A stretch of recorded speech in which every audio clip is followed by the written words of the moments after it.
Hi guys, welcome to my channel. आज की video में हम आपको ससुराल और मायका की कहानी सुनाएंगे। अगर आप हमारे चैनल पे नए हैं तो हमारे चैनल को सब्सक्राइब कर दीजिए और ज़्यादा ऐसी अपडेट पाने के लिए बेल आइकन पे क्लिक कर दीजिए। बेटा चल छत पर चले, कल तो तेरी शादी है। आज हम माँ बेटी पूरी रात बातें करेंगे। चल तेरे सिर की मालिश कर दूंगी, तुझे अपनी गोद में सुलाऊं। कहते कहते सावित्री जी की आंखें बरस पड़ती हैं। नेहा उनके आंसू पोंछते हुए कहती है, ऐसे मत रो माँ, मैं कौन सा विदेश जा रही हूँ। 2 घंटे लगते हैं आगरा से मथुरा आने में। जब चाहूँगी तब आ जाऊँगी। विदा हो जाती है नेहा माँ के ढेर सारे सीख लिए, मन में छोटे भाई बहन का प्यार लिए, पापा का आशीर्वाद लिए, दादा दादी चाचा चाची मामा मामी बुआ फूफा मौसा मौसी सबकी ढेर सारी यादों के साथ जल्दी आना बिटिया, आती रहना बिटिया, कहते हाथ हिलाते सबके चेहरे धुंधले हो गए थे। नेहा के आंसुओं संग बैठे प्रकाश उसे चुप कराते हुए कहते हैं, सोच लो पढ़ाई करने जा रही हो, जब मन करे चली आना। शादी के 1 साल बाद ही नेहा के दादाजी की मृत्यु हो जाती है। उस समय वो प्रकाश के मामा की बेटी की शादी में गई थी। प्रकाश विशाखा से कहता है, ऐसे शादी छोड़कर कैसे जाएंगे नेहा, दादाजी को तो एक न एक दिन तो जाना ही था, फिर चली जाना। चुप थी नेहा, क्योंकि माँ ने सिखा कर भेजा था, अब वही तेरा घर है, जो वो लोग कहेंगे वही करना है। 6 महीना पहले विनोद भैया मामा के बेटे की शादी में भी नहीं जा पाई थी, क्योंकि सासू माँ बीमार थी। अब नेहा एक बेटी की माँ बन चुकी थी। जब उसका 5वां महीना चल रहा था, तभी चाची की बिटिया की शादी पड़ी थी। सासू माँ ने कहा, ऐसी हालत में कहाँ जाओगी। वो सोचती है, कैसी हालत, सुबह से लेकर शाम तक काम करती हूँ, ठीक तो हूँ। इस बार उसका बहुत मन था, इसलिए उसने प्रकाश से कहा, मम्मी जी से बात करें और उसे शादी में लेकर चलें। चाची का फ़ोन भी आया था प्रकाश के पास, तो उन्होंने कह दिया, आप लोग जिद करेंगे तो मैं ले आऊँगा, लेकिन कुछ गड़बड़ हुई तो जिम्मेदारी आपकी होगी।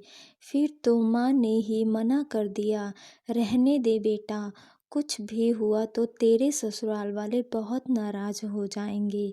वैसे तो ससुराल में नेहा को कोई कष्ट नहीं था, किसी चीज़ की कमी भी नहीं थी, फिर भी उसे लगता था जैसे उसे जिम्मेदारियों का मुकुट पहना दिया गया हो।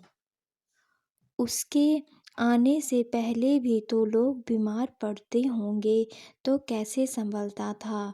उसके आने से पहले भी तो उसके घर में शादी विवाह पड़ते होंगे, तो आज अगर वो किसी समारोह में ना जाकर अपने मायके के समारोह में चली जाए तो क्या गलत हो जाएगा।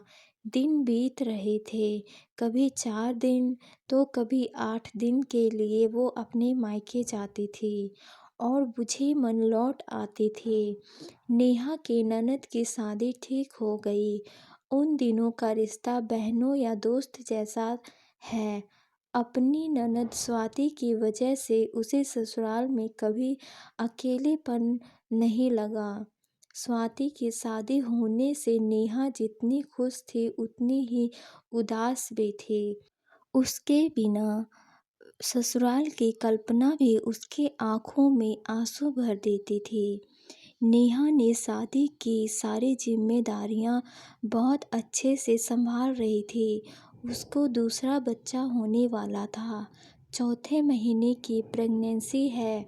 फिर भी घर बाहर का हर काम कर ले रही है। सभी रिश्तेदार नेहा की सास से कह रहे हैं, बड़ी किस्मत वाली हो जो नेहा जैसी बहू पाई हो। शादी का दिन भी आ गया। आज नेहा के आंसू रुक नहीं रहे थे। दोनों ननद भाभी एक दूसरे को पकड़ कर रो रही थी।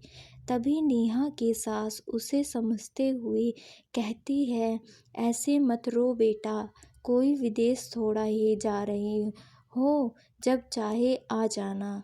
तब स्वाति कहती है, नहीं माँ, जब दिल चाहे तब नहीं आ पाऊंगी। वो पूछती हैं, ऐसे क्यों कह रही हो बेटा, माँ के पास क्यों नहीं आओगी तुम। तब स्वाति कहती है, कैसे आऊँगी माँ, हो सकता है जब मेरा आने का मन करे तब मेरे ससुराल में कोई बीमार पड़ जाए, कभी किसी की शादी पड़ जाए, तो कभी मेरा पति ही कह दे तुम अपने रिस्क पे जाओ, कुछ हुआ तो फिर मुझसे मत कहना। सब एकदम अवाक रह गए। वो लोग नेहा की तरफ देखने लगते हैं। तभी स्वाति कहने लगती है, नहीं माँ, भाभी ने कभी मुझसे कुछ नहीं कहा लेकिन मैंने देखा था उनकी सूजी हुई आंखों को जब उनके दादाजी की मौत पर आप लोग शादी का जश्न मना रहे थे। मैंने महसूस किया वो बेचैनी जब आपको बुखार होने के चलते वो अपने भैया की शादी में नहीं जा पा रही थी। मैंने महसूस किया उस घुटन को जब भैया ने उन्हें उनके चाचे की बेटी की शादी में जाने से मना कर दिया था। उन भैया ने जिन्होंने उनके विदाई के वक्त कहा था, सोच लो तुम बाहर पढ़ने जा रही हो, जब मन करे तब आ जाना। आपको नहीं पता भैया ने आपने भाभी का विश्वास तोड़ा है।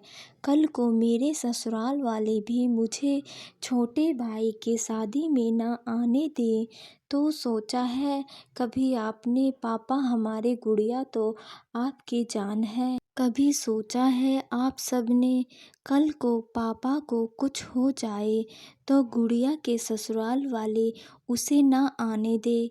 कभी भाभी की जगह खुद को रख के देखिएगा। एक दिन लड़की अपने जीवन के 24-25 साल जिस घर में गुजारती है, जिन रिश्तों के प्यार की खुशबू से उसका जीवन भरा होता है, उसके उसी करने से रोक दिया जाता है।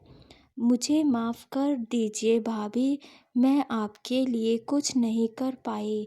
जिन रिश्तों में बांध कर हम आपको अपने घर लाए थे, वही रिश्ते बंधन आपकी बेड़ियां बन गई।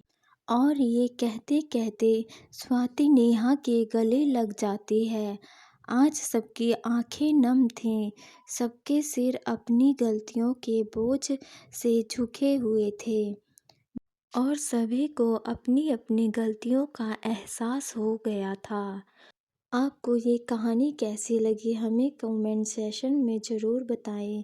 अगर आपको हमारी ये वीडियो पसंद आई हो तो हमारे वीडियो को लाइक कीजिए और हमारे चैनल को सब्सक्राइब कीजिए और ज़्यादा ऐसी अपडेट पाने के लिए बेल आइकन पे क्लिक कीजिए।